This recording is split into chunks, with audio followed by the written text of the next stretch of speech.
Hey folks, this is Kelani. We just got our first round of info concerning patch 7.2.5, which should hit sometime in the next few months. I'm expecting this to hit live servers around the second week of June, probably the 16th, with the Tomb of Sargeras raid opening up on the 23rd. This gives us plenty of time to work on traits, artifact knowledge levels, and those last few Nighthold mythic bosses. This patch will serve much as 7.1.5 did, bringing us balance tuning and any talent or rotational changes Blizzard might want to make to various classes and specs just before we sink our teeth into the new raid content.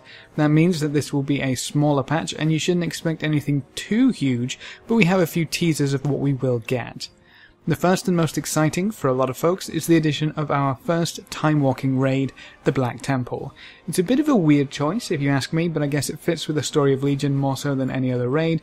I just didn't think they needed to rub it in our faces again that we killed Illidan when we maybe shouldn't have, but now you can go back in time with a whole bunch of random raid members and proceed through Illidan's fortress and wipe the floor with him once again. I'm super curious to see how this pans out and whether or not this is going to be any sort of difficult. If you're around for the 40-man Molten Core anniversary event, you'll know just as well as I that this might not end all too well. Some of those raids, and specifically their mechanics, don't age all too gracefully, but we'll have to see. I'm also curious about the loot and where this will be placed in the grand scale of things. Will Timewalking raids be a notch above looking for raid for our current tier, or will they just be funsies and another chance to earn a few more Timewalking badges?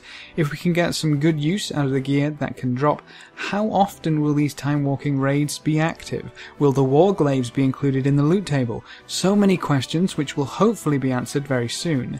It's awesome to see the Timewalking events cross over into the raids we may or may not have been able to take part in all those years ago.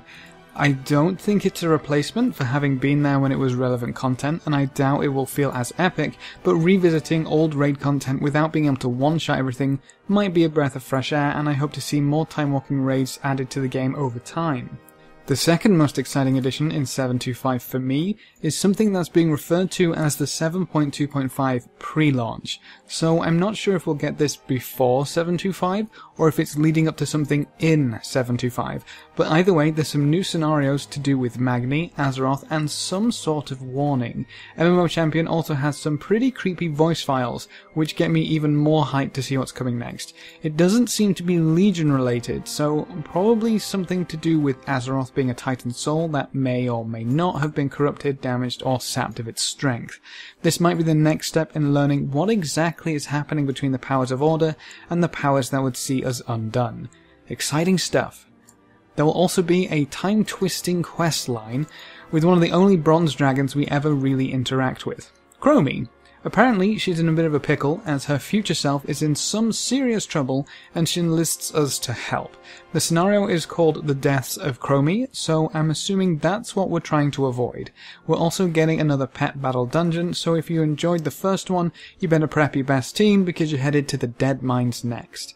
Add in a bunch of new holidays like the Trial of Style, where you compete with other players by changing your outfits to match specific themes and voting on the best match to earn new MOG coin currency, Auction House Dance Studio, which is probably exactly what you think it is, and the Moonkin Festival, which takes place in Moonglade, and we're in for a bit of an exciting patch.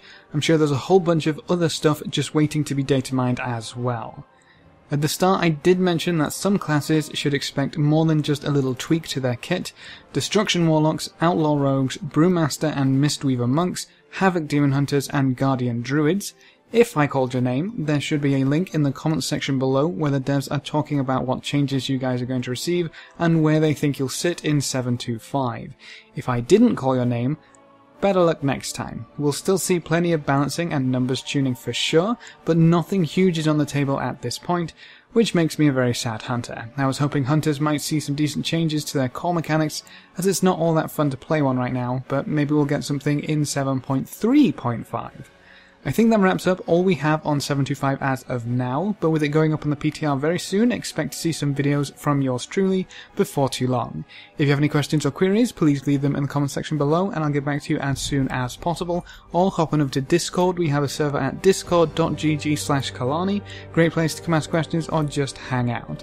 Remember to leave a like just below the video before you leave, and if you want to see more, make sure to subscribe. But apart from that, thanks for watching folks, good luck and have fun, and as always I will see you next time.